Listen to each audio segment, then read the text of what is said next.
Welcome in everybody, this is NSD Undead here with another Raid Shadow Legends video. We are going to go over Mr. Doggo here, what is that, Kro'Khad the Throatripper, and we are going to see what we think about him here a little bit. I've seen some videos on him. Sadly, I don't have test server access, so I've definitely watched some things. A great comparison that I would like to, give a shout out to is Scratch. He did a very good comparison. Now, also, he's put very endgame gear on him, obviously, but he matched his and Thor's builds pretty much almost identically, and shown how they kind of compared match to match. Not saying one's better than the other, but just matching it to another meta damage dealer, and it really did show some cool progress of what this guy can do. So personally, it seems like with this identical skills and everything with his builds, it seemed like they were pretty much doing the same damage. And then you add Packmaster to the group, and then he just destroys him in damage. Seems very strong, has good multipliers. My opinion, I think everybody should pick him up that could use a good damage dealer for Hydra especially. But even like Faction Wars he's going to be great in. But he looks very, very good. Let's go over his kit real quick. So we have a passive, increase this champion's attack by 5% when killing an enemy or decapitating a head. That's pretty big. So he's going to get this 25% in even Hydra, which is nice. And then it does 10% up to 50% if Shyak's on the team. Again, he's going to get it even in Hydra, which is super, super nice when you have a damage dealer building up their own damage stat. Instantly activates dominant Predator skill against a Hydra head when an ally is devoured by a head if Packmaster's on the same team. That's a pretty big skill. It's this one, which attacks enemy, ignores 50% defense, life barrier, poison cloud, and affects that redirect attacks. So then Head of Mischief, he's going to still attack him. Damage or debuffs to another target. Repeat this attack once if Packmaster's on the team, so he hits him twice at that point. And it's a pretty heavy hit, and it's nice going through Life Barrier and Poison Cloud, so as soon as they get devoured, most likely you're getting him out if he's built strong anyways. Always depends on the builds and blessings and relics, but he scales very strong, and I'm sure he's still going to be strong at a lower end build for most people.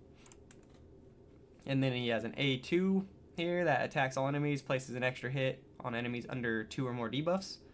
And he places those a leech and a weaken, and they can't be resisted if Packmaster's on his side. So both great debuffs, and he's gonna double hit because it's unresistible if Shyak's on the team. And then you got an A1 AoE, which is great. This attack deals single target damage to each target individually, which is also great because there's no damage reduction from especially like Hydra heads and stuff like they usually do. And then we'll also ignore reflect damage buffs and ally protection and pain link. And then it does double damage if it's counter attacking with Packmaster on the same team. So this is really cool in a couple of different ways, because he counter attacks a lot with Packmaster, and then you can't kill yourself with reflect damage with it either. And this was also tested. It works against Hydra as well. I don't know if these two will be able to make it into a Hydra team and be super successful yet, but it seems like it has potential. And it's just a cool thing to note that even the Ram form's not going to stop him as long as you're just using the A1 specifically, right? Because this is only on the A1. So keep that in mind. And then we have a attack in all battles aura, which is good, not bad. Let's actually look at his overall stats here. Not in there. I don't know what I'm doing apparently. He's an orc, right? Where is he? Right there. Okay, so overall stats: 100 speed, 1729 attack. So he has really high attack actually.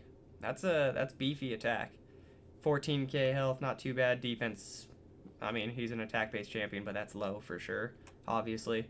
But good speed, good stats all around. My opinion though, everybody should get him if you can have the resources. I think he's going to be a great addition, and why not get him if you can? And he's actually showing great potential, right? So let's go ahead and pop this up.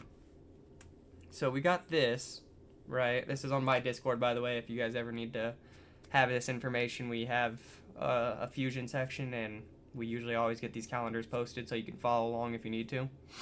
Let's see if there's anything out of the ordinary here, though. So, total of 130, but 20 of them is tournament leaderboards. Don't ever count on the 20 if you don't have a crazy amount of resources. So that means 110. So that means we have 10 extra fragments, which gives us some wiggle room, especially in a fragment collection. It's actually super nice. So we start with Dragon and Champion Training today, and then Dungeon Divers tomorrow. Then we got the Gear Enhancement and Ice Golem starting. Ice Golem starts at the end of Dungeon Divers, the first one anyways. All that's pretty good. Save your stuff until CVC starts, and then go ham on your Champion Training and Dragon as much as you can. Finish up Dungeon Divers with Ice Golem, and then you're good to go there. Gear Enhancements, just a silver check, 15 to 20 million roughly. Classic Arena, easy. Nether Champion Training starting on Sunday, which this is where you can get 10 extra fragments, but don't count on it. We got the Summon Rush starting on Friday, so make sure you try to save your Sacreds. Probably wouldn't recommend Primals, but if you have to, and then Void Shards are the best ones, but Sacreds are best in Summon Rushes. 15 fragments on the Summon Rush and the Champion Chase. You can skip probably the second half because it's probably divided in 5 fragments on the very low end, like on the lower scale. For lower points, probably like 3,000. And then the 10 is going to be probably like 6,000 or something. So if you need to skip for Summon Rush or Champion Chase, which I'd probably recommend Summon Rush because that's shard specifically. Champion Chase, you just got to pull champions. It's a little easier to come up with usually. But you can hit like the 3,000 point threshold and then save shards for the Champion Chase. And you should be able to skip 10 fragments on a Summon Rush if you want to.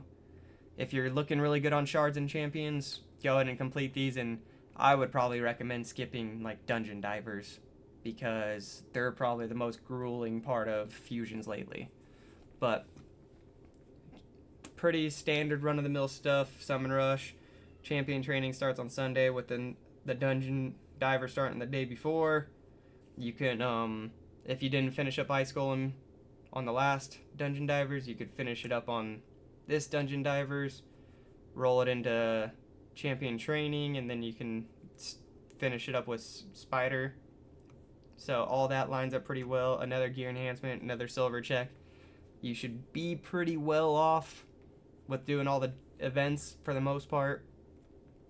But keep an eye on like Clan Shop and other resources to get extra silver or energy if you need to, which Clan Shops resets tomorrow. Don't forget about that. We got Fire Knight starting at the end here with another Dungeon Divers. Nothing else going on there, so this would be a great candidate to skip if possible. But you can finish up Spider and do Fire Knight and then just farm whatever you want after that if you need to do it. But definitely one of the more likely ones to skip if you want to. Another Gear Enhancement, Classic Arena, just do Arena, and then the Champion Chase. So it's pretty simple, doesn't look hard. Looks like a pretty much run-of-the-mill one, but you get to skip 2 events or 10 fragments total. So if you 2 smaller events, I guess I would say, because there's a bunch of 5 ones, which Dungeon Divers are only 5, so you could skip 2 Dungeon Divers. Or you could skip a champion training, one whole champion training, or do the summon rush, just get the 3,000 point threshold, skip the 10 fragments, and then you're good. Then you have to make sure you do everything else though. So that's the fusion calendar. The doggo looks great to me. I definitely recommend it. And there's another blurb here in, where is it, announcements. So if you look in the raid digest right here, by the way, in August you'll be able to have the opportunity to fuse not only the doggo but also his master. So what that means, they're probably going to do a guaranteed event in some type of path, deck of fate, or something of that sort. There's also a Titan event that it could be. It's going to be probably one of those three. It's either probably going to have shards or soul stones to pull, so if you didn't have the opportunity to get him, you may have the opportunity to get him here in the near future. But obviously it's probably going to either be like 20 sacreds, or if they do just like a guaranteed shard event, it could be up to 20 sacreds or roughly 180 ancients, I believe, is what they've done in guaranteed. So it's going to take a lot of shards probably, or souls. So if you have the resources, it could be a cool combo, but if not, everybody understands it's hard to get these resources sometimes. So, and then also we're going to be able to have the opportunity of getting the dog's soul as well. But like I said, it's going to be very expensive to get it all if you don't have any of it. I have Packmaster. I'll get the dog pretty cheaply just by doing the fusion, and then I may try to get his soul if I'm in a spot to get his soul. That's what my plan is. Let me know what you guys are going to do. Please drop a like, subscribe, and drop a comment on what you guys think of the doggo. And we will see what everybody does with it. I'll catch you guys all in the next video, though. Make sure you drop a comment on what you think, and I'll see you guys later. Bye.